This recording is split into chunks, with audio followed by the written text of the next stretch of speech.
Okay, so hey everybody. One more online lecture for us on Unit 6. This one's going to focus on topic 613. Really just one aspect of it though. This is taking a look at what the Democrats and Republicans are doing during the Gilded Age. So we've had some conversation about this, looking at the various topics that have taken us through Unit 6, and we've even seen a little bit of the discussion of this show up through the Ultimate Presidents video.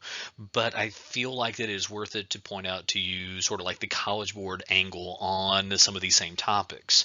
So first, during the 1860s and 70s, both political parties were appealing to the divisions from the Civil War. For the Republican Party, that meant waving the bloody shirt, and for the Democratic Party, really still focused in the Deep South, that meant, well, doing the same kind of thing, making the other end of the country seem a little bit on the oppositional side to where you are politically, but also just pitching this in terms of like the political parties. The Republican Party is never really going to take firm grip into the southern states anytime within the next 75 to 100 years once the Civil War is over. And the Democratic Party is, well, while it's going to make some inroads in the North, it's going to be developing in a very different way throughout this time period. But like for the first decade or so, going up to the 1880s, early 1880s, this is really where the focus seemed to be. And then by the late 1870s, I mean, actually by the mid 1870s, pushing forward, there are going to be some issues popping up over the tariff and over the contraction of the currency, the gold silver debate, different areas. And so this is kind of where I feel like it is useful for us to kind of drop in this little box from topic 612 about the pro-laissez-faire, hands-off approach that the government is supposed to take. That the robber barons and captains of industry should be making the decisions on how best to benefit the overall economy. But that also means that the federal government should be keeping their hands off. But there is an argument to be made here that there are actually a series of pro big business policies that come out because the tariff rates in the country are going to increase steadily throughout the Gilded Age, going from the 1860s, really during the Civil War, up until even after the turn of the 20th century into the early 1900s. The tariff keeps getting higher and higher and higher, and there is an argument that this is only going to help out big business. And so, doesn't that mean that this is a government intervention in some way to help out big business? And so, this is an argument that's kind of made by some of the economic and political reformers that are looking for a change here. Same thing with the contraction of currency. If there is less money in circulation, that is going to help out big business. And so maybe the decision in 1873 to contract the currency, maybe that is going to benefit big business specifically. And so that is kind of not laissez-faire from a certain way of thinking. That decision to contract the currency in 1873 was called the crime of 1873 by American farmers. That while they are looking for an extension of more money in circulation to create more inflation for them through greenbacks or potentially through silver, the federal government does the opposite and contracts the currency. And from the farmer's perspective, the federal government is choosing to support big business instead of supporting American farmers. So a little bit of a controversial move that comes in there. But there are also some pro-interventionist,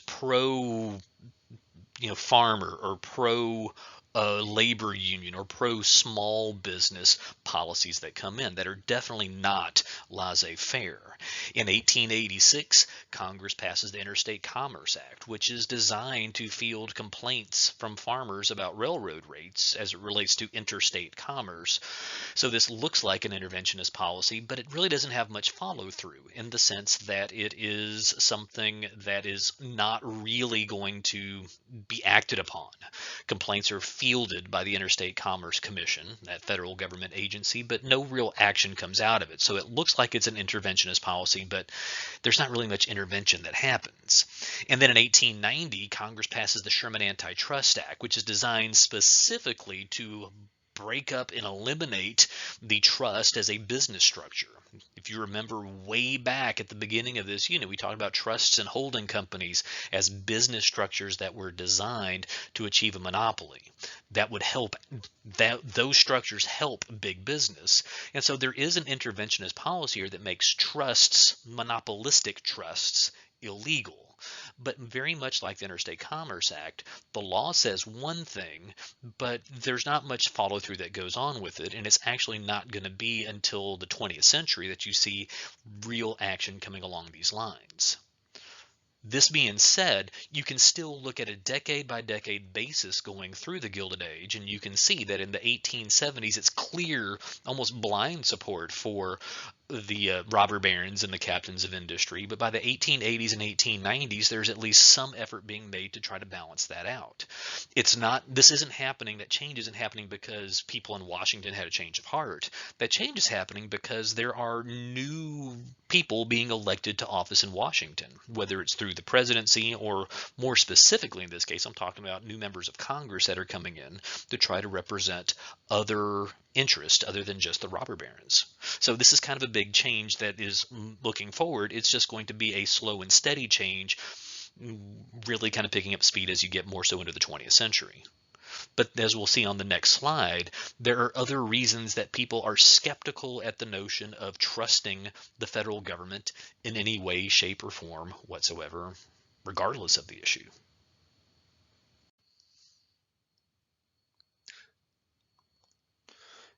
Because as the money is flowing into the economy through the Gilded Age, there's just an increase of the level of government corruption to be found at the same time. So the reformers, this is, kind of connects back to topic 611. The reformers are making various arguments against economic greed and self-interest because they see unbridled laissez-faire capitalism as leading to government corruption in a lot of ways. In essence, they're kind of pointing out that maybe the federal government is having laws to favor big business because big business is buying off some government officials. And if you think about this, there's examples of this that have kind of popped up through different points in time. Example one has to do with the scandals during the Ulysses Grant administration. He's the only two-term president at all in the Gilded Age. Grover Cleveland's non-consecutive terms, they don't count here. But we made quick reference to the Grant scandals back in December when we were finishing up Unit 5, but the two big ones to look at are the Credit Mobilier and the Whiskey Ring. The Credit Mobilier is a railroad company. It's supposed to be a construction company working for the Union Pacific Railroad. Problem is it never did any construction. It was kind of like a holding company of sorts that got a big government contract to turn that money over to Union Pacific to build their railroad. And then it just kind of turns out that there are members of Congress and the Vice President of the United States that is going to get stock dividends. They get shares of stock as a gift. And so you're going to see politicians that are going to make a profit because they are given ownership of a company that they are in turn going to do business with as the United States government. And so while this is a little bit on the convoluted side of trying to cover your tracks, there's a clear conflict of interest that comes into play on this. The Whiskey Ring is occurring during the 1870s in Grant's administration. It's a bit more straightforward. There are government tax collectors that are supposed to be collecting tariffs and excise taxes on whiskey production, and they just, long story short, they're collecting more taxes than what they're reporting to the government. So if I am going to tax you $100,000, well, I might give $70,000 to the federal government and mark that on the ledger, and I will just keep the other $30,000 for myself.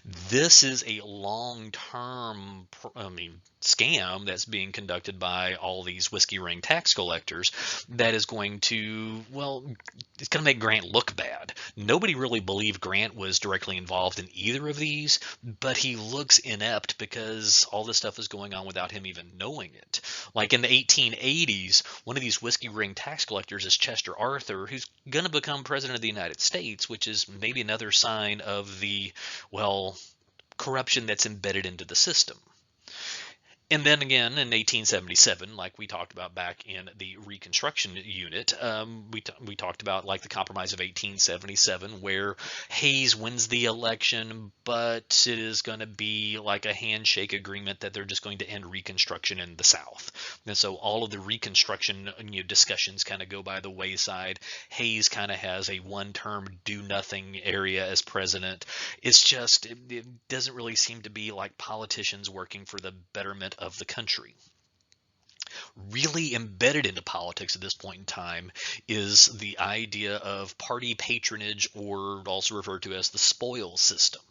The term spoils system, like you can see on the political cartoon here, is like from the phrase, to the victors belong the spoils.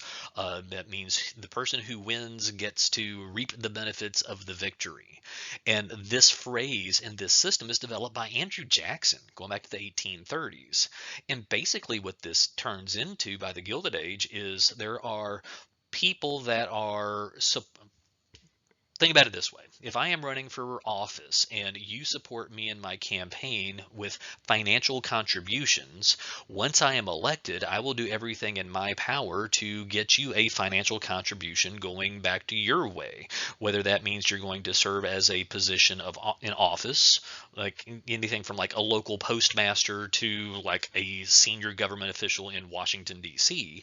These are all, jobs that are, going to be decided by the person that's sitting as president, like an administration of the government. This is actually behind, at least to some extent, the assassination of Andrew Garfield in Andrew Garfield, he's Spider-Man, right? James A. Garfield is assassinated in 1881. Whoops.